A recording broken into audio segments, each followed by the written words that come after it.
कुछ एक चीज़ें थी, देखिए आपकी लगातार आप कह रहे हैं, रेफरेंस भी दे रहे हैं कि भाई तमाम नेताओं से बातचीत हो रही है, गृह मंत्री से भी बातचीत हो रही है, लेकिन सर जैसा मैंने ठंडा गरम और वो कहा नरम गरम वाली बात, अब देखिए आप ही कह रहे थे कुछ दिन पहले कि भाई बिहार में अति पिछड़ा वर्ग के लिए बीजेपी और जेडीयू दोनों ने कुछ नहीं किया, इस तरह की एक बात आपने कही, एक बयान में आपने उस वर्ग के लिए कहा। तो अब क्या स्थिति है आपका, जब आप चुनाव में उतर रहे हैं तो उस वर्ग के लिए क्या एजेंडा है, और उस पर फिर आपको एक सहमति बनानी पड़ेगी। अगर एनडीए के सहयोगी होकर के चुनाव में आप उतरेंगे तो वो एक सहमति बनानी पड़ेगी कि भाई अति पिछड़ा वर्ग के लिए वो क्या एजेंडा होगा, क्या विजन होगा जिस पर एक साथ चलना है आगे। देखिए बिहार में आज भी जी कुछ ऐसे लोग हैं जिनके पास छत नहीं है और छत बनाने के लिए जमीन नहीं है, आज भी ऐसा वर्ग है जी।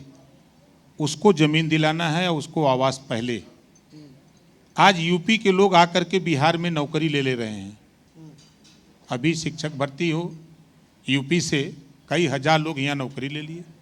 तो यहाँ शिक्षा में जो कमजोर तबका है, शिक्षा से कमजोर है। ये कह रहे हैं कि यूपी में सरकारी नौकरी मिल नहीं रही है, वैकेंसी क्या बात करते हैं, अभी तो 60,244 पुलिस की भर्ती हुई है। अभी आप मास्टर वाली वैकेंसी जो इतने सारे शिक्षक जो यूपी के आए हैं बिहार में हुए हैं, तो इतने कह रहे हैं 3-4 सालों से तो कहाँ शिक्षक नहीं है। अब आपको बता दें, हम बिहार में हैं, यूपी, दोनों की शिक्षा में जरा तुलना कर लीजिए। यहाँ से बेहतर शिक्षा अगर वहाँ नहीं होती तो वहाँ के लोग यहाँ आकर के शिक्षक नहीं बनते। यहाँ के लोगों को अगर शिक्षा बेहतर मिले तो ये यहीं नौकरी करते, वो यहाँ नहीं हिस्सा लेने आते। फिर तो तेजस्वी यादव के आरोप सही है। क्या आरोप है? कि 2005 से लेकर 2025 तक सरकार के नहीं, सरकार किसकी थी? नीतीश। इन लोगों को शिक्षा देने की जिम्मेदारी किसकी थी? नीतीश की है, नीतीश कुमार की। उसके पहले कौन था? अरे तो 15 साल तो हुआ, वही 20 साल सर, अरे लंबा समय होता है भैया मेरे। वही राहुल जी तो बोल रहे हैं कि 60 साल सरकार उनकी थी। और कह रहे हैं कि पिछड़े दलित को हिस्सा नहीं मिला जी। वही ना बोल रहे हैं, 60 साल उनकी सरकार, देश में और प्रदेश में सरकार, और वो कह रहे हैं कि पिछड़े दलित अल्पसंख्यक को हिस्सा नहीं मिला। कौन नहीं दिया? लेकिन सर जब आप ये बात कहते हैं, ठीक है तेजस्वी आरोप लगाएं, जनता तय करे, लेकिन जब आप एनडीए के सहयोगी होकर ये बात कहते हैं तो लोग पूछते हैं कि भाई ये प्रेशर पॉलिटिक्स है क्या? नहीं, देखिए हम आपको बता दें जी, कोई भी विपक्ष कोई मानने को तैयार नहीं था कि देश में जातिवार जनगणना होगी, कोई मानने को तैयार नहीं था। लेकिन एनडीए गठबंधन की जब मीटिंग हुई, सभी लोगों को बुलाया गया। जब हमारा नंबर आता था, वहां हमसे पूछा जाता था, तो हमारा पहला प्रश्न होता था कि जातियों की गिनती होनी चाहिए। आज़ादी के बाद जातियों की गिनती नहीं हो पाई, कोई मानने को तैयार नहीं था। लेकिन हम तो धन्यवाद देते हैं कि उस समय नीतीश जी एनडीए में नहीं थे, लेकिन उन्होंने जातिवार जनगणना चाहे सही कराया, चाहे आरोप लगा, लेकिन उन्हें करा के दिखाया। और मैं कहता था बार बार कि एक दिन नहीं, एक दिन जातिवार जनगणना मोदी जी के नेतृत्व में पूरे देश में होगी। ये मैं चैलेंज से डंके की चोट पर कहता था, और कैबिनेट से मुहर लगी। 2027 तक पूरे देश की जातियों की गिनती आजादी के बाद पहली बार मोदी जी के नेतृत्व में होने जा रही है। तेजस्वी यादव कह रहे हैं कि हम जब आए तभी हुई, इससे पहले तो नहीं हो पाती थी। बिहार में हमने करवाया, आरक्षण हमने बढ़ाया, सब कुछ किया। अब जो नई सरकार आई बल्कि उसको रोक के बैठी हुई है। कहाँ रोक के बैठी है? आरक्षण लागू हुआ, कहाँ रोक के बैठी है? 65%। भैया देखो, आपको बता दें, तेजस्वी जी जितना बोल रहे हैं ना, अब सरकार उनकी थी, सरकार मतलब उनके पिताजी थे तो सरकार उन्हीं की थी, उनकी पार्टी की सरकार थी।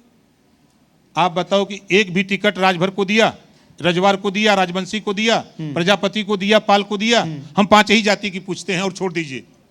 ऐसे 66 जातियां हैं जिनको राजनीति में हिस्सेदारी नहीं, और जिनकी आबादी 20,000, 25,000, 30,000, 40,000, 50,000 एक विधानसभा में वोट है। ये हिस्सेदारी तो नहीं दिए, राजनीतिक भागीदारी नहीं दिए। अगर वो राजनीतिक भागीदारी इनको दिए होते तो ये दिखते, तब इनको जो है प्रेरित होता कि अगर ये यहाँ आए तो इनके भी समाज में शिक्षा है कि नहीं, सरकार टटोलती। लेकिन इन लोगों ने तो उधर ध्यान नहीं दिया, खाली वोट के लिए ध्यान देते हैं। टाइम आ गया तो चलो।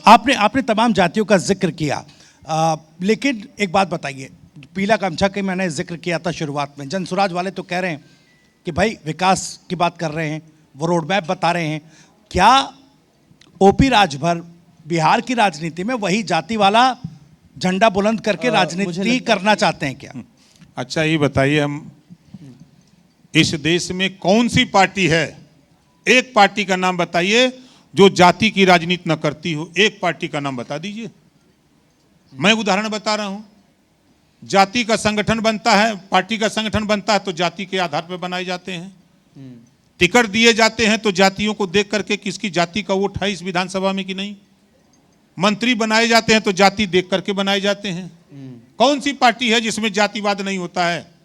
एक पार्टी का नाम बताइए।